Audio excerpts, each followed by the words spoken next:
Hi friends, welcome back to my channel. ఈ వీడియోలో ఇప్పుడే అందిన వార్తండి. ప్రభుత్వ ఉద్యోగులకు తాజా సమాచారం ఏమిటంటే ప్రభుత్వం కీలక ఆదేశాలు, శుభవార్త ప్రకటన. పూర్తి వివరాలు అయితే వీడియో ద్వారా తెలుసుకుందాము. వీడియో ఎక్కడ కానీ స్కిప్ చేయకుండా ఎండ్ వరకు చూడండి, అప్పుడే పూర్తి ఇన్ఫర్మేషన్ అర్థమవుతుంది. అలాగే ఉద్యోగులకు సంబంధించి తాజా అప్డేట్ న్యూస్ కోసం మన ఛానల్ సబ్స్క్రైబ్ చేసుకోండి. ఎప్పటికప్పుడు తాజా అప్డేట్ న్యూస్ను అయితే మన ఛానల్లో ఇంపార్టెంట్ న్యూస్ మాత్రమే పబ్లిష్ చేస్తూ ఉంటాను. ఇక విషయానికి వచ్చినట్లయితే వీడియోకి ఒక లైక్ కొట్టండి. ఇక వీడియోలోకి అయితే వెళ్ళిపోదాం ఫ్రెండ్స్. వీడియోలోకి వచ్చినట్లయితే ఎన్నో ఏళ్ల తరబడి పాతుకుపోయిన చట్టాలను కేంద్రంలోని నరేంద్ర మోదీ ప్రభుత్వం గతంలో త్రవ్వి తీసింది. వాటిలో కొన్ని మార్పులు చేయగా మరికొన్ని పూర్తిగా రద్దు చేసింది. అదేవిధంగా ఇప్పుడు 50 ఏళ్ల నాటి ఓ నిబంధనకు సవరణ చేస్తూ కేంద్రం కీలక నిర్ణయం తీసుకుంది. ఇది కాస్త ప్రభుత్వ ఉద్యోగుల పాలిట వరంగా మారనుందండి.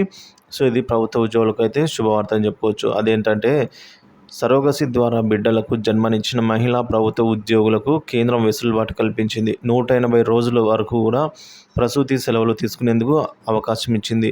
దీనికోసం ఏకంగా సెంట్రల్ సివిల్ సర్వీసెస్ నిబంధనలలో మార్పులు చెందిన ఆ బిడ్డ తండ్రికి కూడా 15 రోజుల పితృత్వ సెలవులను మంజూరు చేయాలని నిర్ణయించింది. కేవలం ఆ తల్లికి కాకుండా సరోగసి ద్వారా బిడ్డను కనేందుకు గర్భం అద్దెకు ఇచ్చిన మహిళ కూడా ప్రభుత్వ ఉద్యోగి అయితే ఆమెకు కూడా ఈ సెలవులు వర్తిస్తాయని కేంద్రం నిబంధనలు సవరించిందండి. ఈ అవకాశం కేవలం 2 పిల్లల వరకు మాత్రమే అని పేర్కొంది. ఈ మేరకు సిబ్బంది మంత్రిత్వ శాఖ ప్రభుత్వ నిర్ణయానికి అనుగుణంగా కొత్త నియమాలను నోటిఫై చేసింది. ఇప్పటి వరకు సరోగసి ద్వారా బిడ్డ పుడితే మహిళా ప్రభుత్వ ఉద్యోగులకు ప్రసూతి సెలవులు మంజూరు చేయాలనే నిబంధనలు లేవు. ప్రస్తుతం నిబంధనలు అయితే తీసుకొని రావడం జరిగింది ఫ్రెండ్స్. ప్రస్తుత నిబంధనల ప్రకారం ఒక ప్రభుత్వ ఉద్యోగిని మరియు ఒంటరి పురుష ప్రభుత్వ ఉద్యోగి తమ సర్వీసుల్లో పిల్లల రక్షణ కోసం గరిష్టంగా 730 రోజుల పాటు సెలవులు తీసుకునేందుకు అనుమతి ఇస్తారు.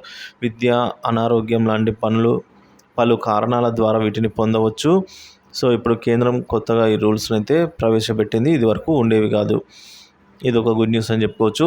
మరొకటి ఏంటంటే కీలక అంశం ఏంటంటే ప్రభుత్వ ఉద్యోగులు అంటే సమయానికి ఆఫీస్కు రారు, ఇష్టం వచ్చినప్పుడు తాపీగా వస్తారని చాలామంది అభిప్రాయపడుతూ ఉంటారు. చాలా చోట్ల అలాగే జరుగుతూ ఉంది కూడా. అయితే ఇకపై ఇష్టం వచ్చినప్పుడు ఆఫీస్కు వస్తానంటే కుదరదని కేంద్ర ప్రభుత్వం స్పష్టం చేసింది. ఉదయం 9:15 బయోమెట్రిక్ హాజరు పడకపోతే ఆ పూట లీవ్ పెట్టుకోవాల్సిందేనని తేల్చి చెప్పింది. ఈ మేరకు department of personal and training నుంచి ఆదేశాలు కూడా వెలువడ్డాయి. కరోనా టైంలో వైరస్ భయంతో బయోమెట్రిక్ హాజరుకు స్వస్తి పలికిన ఉద్యోగులు చాలా చోట ఇప్పటికీ దానిని ఉపయోగించడం లేదని సమాచారం.